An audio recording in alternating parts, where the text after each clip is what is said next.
What's up YouTube? Welcome back. 10mm ammo test series number 14. It's been a while since our last ammo test, but when we did do that, it was the Grizzly 200 grain jacketed hollow point. Now we have the Grizzly 180 grain jacketed hollow point to test out. It's a nicely constructed hollow point. It could be a nozzler, I'm not exactly sure, but the 200 grain version did a really good job. I'm expecting this 180 grain version to do really well. It's got a good velocity on the box. The box says there's a velocity of 1350 feet per second and an energy of 728 foot-pounds. Now that's cooking. That's a good 10mm right there. A lot of 10mm are loaded pretty mild, like 40 caliber-ish, maybe 40 caliber plus P-ish if that was a thing. But a lot of them don't load it very hot. I'm learning that Grizzly loads them hot. 357 SIG, 10mm, things like that. They've got some cooking ammo. Now this is a viewer request and this was sent in by a viewer, so you know who you are. Thank you. With that being said, we have a limited number of rounds. We only had 8 rounds to work with on the last test, and we have 8 rounds to work with today.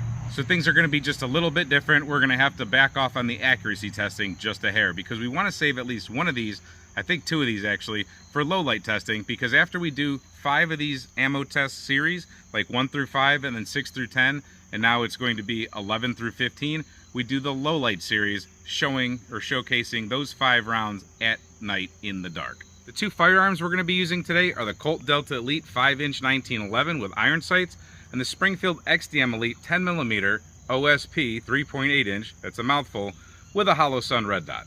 Breaking our standard testing protocol just a little bit, we're only going to shoot 2 rounds for accuracy with each pistol. 2 for the polymer, 2 for the steel. And while we take those shots, we're going to try to confirm velocity through the chronograph. After that, we're going to check performance in ballistics gel. So we have 20-inch clear ballistics gel blocks, 2 of them for a total of 40 inches. And again, we're going to attempt to capture velocity of the projectile as it enters the block. Let's get to shooting. All right, 1911 goes first, left B8 target.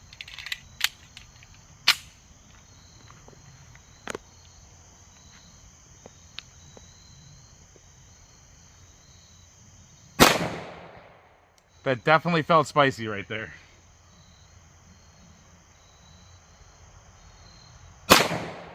Woo, it is spicy. I forgot to call out the last velocity, but that one was 1328. Sorry about that. 1328. So again, sorry for the velocity thing. I'll put up an average combined with what we get out of the gel test. But here's our 2 shots here. Really spicy, for sure. But they hit where they need to be pretty much. I'm sure that a little bit of this is just me not looking through my sights properly. Let's see how we do with a red dot. All right, 2 more on the right B8 target. Ooh, that's a little bright.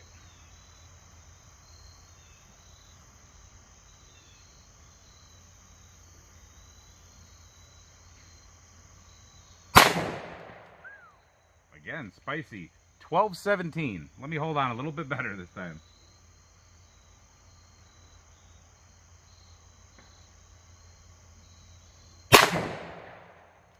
12-37. I'm pretty confident my red dot was in the exact same place for both shots. Let's take a look. 12-37. So there's your average. I did better this time at reading numbers out. And like I said, my red dot was right there, very accurate. I don't have my red dot zeroed properly, but very nice grouping. All right, 15 feet off that chronograph. I'm gonna go with a red dot first just to make sure my holdover's okay for my next shot with the iron sight.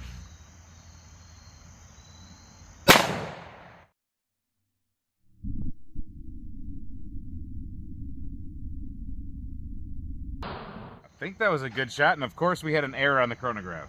Error, entrance wound, and here we go. So typical hollow point type of an entrance wound, right at about the 5.5 inch, 5.5 inch mark. We've lost a chunk of lead right there. Try to focus in on that a little bit. And we continue going down until we've lost the jacket itself, and the jacket is at about 12 inches. Then the core of the bullet keeps going, so you can see that's definitely the base of the bullet. It ended up going to about 15.5 inches is where it rested. However, it bounced back from 17.5. So a lot of bullets do this bounce back thing. So 17.5 back down to 15.5. Nice wound channel all the way through. So these little pieces of lead, that's from a previous test. That's on the bottom of the block when we flip them out of here.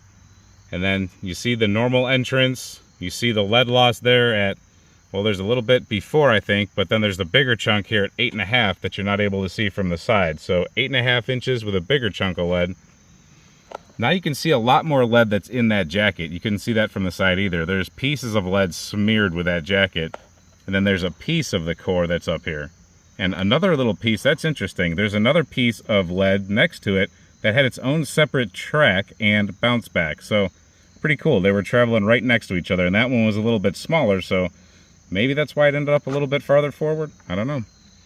But from the side, you can't see it like that. You don't even see that in the jacket with all that extra lead. So it's pretty cool. Two different views, two different things. I'd say that's a darn good penetration and a darn good wound channel. All right, let's see what happens when we throw some more inches in there, and hopefully the chronograph works this time.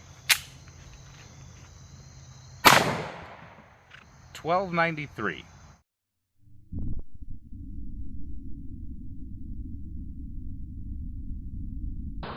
All right, full disclosure, we're looking at this block the next day because I lost my footage from going over it the first time when I was editing. So this is a different day and I had to put the bullet back into the block. But here's what we have.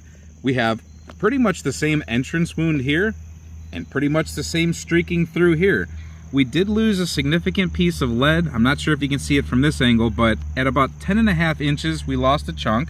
You can see it from the top here. And then we'll just continue down from the top angle.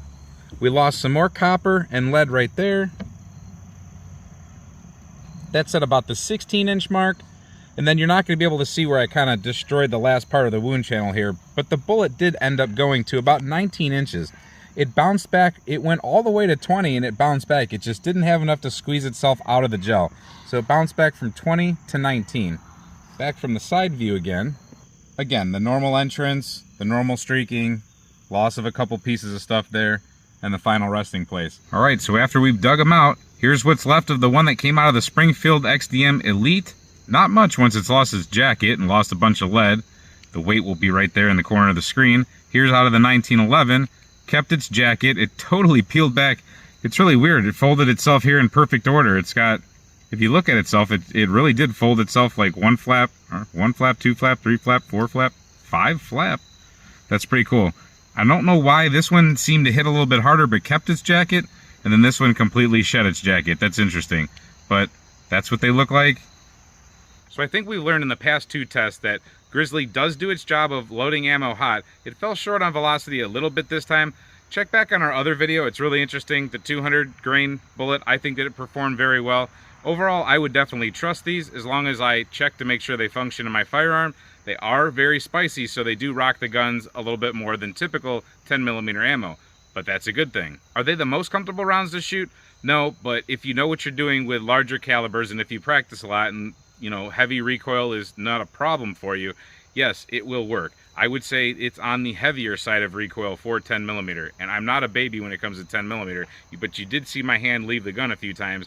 It's just I wasn't paying attention, but at the same time, it was really spicy. I just have to emphasize that if you do buy this, get ready for it to bite just a little bit. But again, going back to accuracy, if I would have had my red dot adjusted, that would have been perfect, and this is pretty darn good. So just a little preview of the next test, number 15. It's going to be PMC bronze, 170 grain, going at an advertised muzzle velocity of 1200 feet per second.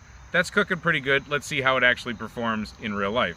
Hope to see you at that testing. Thanks for watching this testing. Hope you enjoy this kind of stuff. And until we see you next time, stay safe, have fun, and keep shooting.